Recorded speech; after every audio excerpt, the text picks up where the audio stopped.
Folks, I've just spoken with Prime Minister Netanyahu. Earlier today, I spoke with President al-Sisi of Egypt. Prime Minister Netanyahu informed me that Israel has agreed to a mutual unconditional ceasefire to begin in less than 2 hours. The Egyptians have now informed us that Hamas and the other groups in Gaza have also agreed. In my conversation with President Netanyahu, I commended him for the decision to bring the current hostilities to a close within less than 11 days. I also emphasized what I've said throughout this conflict. The United States fully supports Israel's right to defend itself against indiscriminate rocket attacks from Hamas and other Gaza-based terrorist groups that have taken the lives of innocent civilians in Israel. The Prime Minister also shared with me his appreciation for the Iron Dome system, which our nations developed together and which has saved lives of countless Israeli citizens, both Arab and Jew.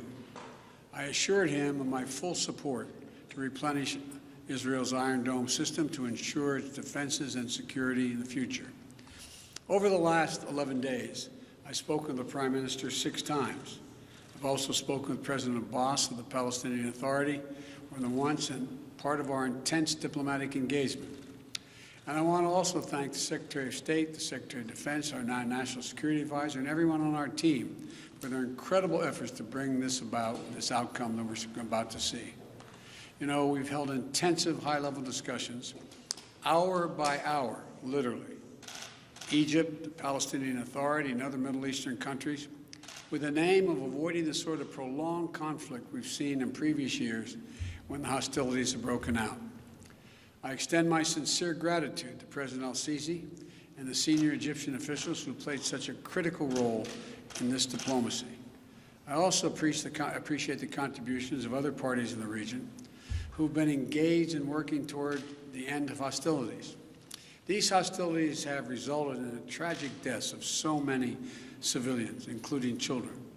And I send my sincere condolences to all the families, Israeli and Palestinian, who have lost loved ones, and my hope for a full recovery for the wounded. The United States committed to working with the United Nations, and we remain committed to working with the United Nations and other international stakeholders to provide rapid humanitarian assistance and to marshal international support for the people of Gaza and the Gaza reconstruction efforts. We will do this in full partnership with the Palestinian Authority, not Hamas, Authority, in a manner that does not permit Hamas to simply restock its military arsenal.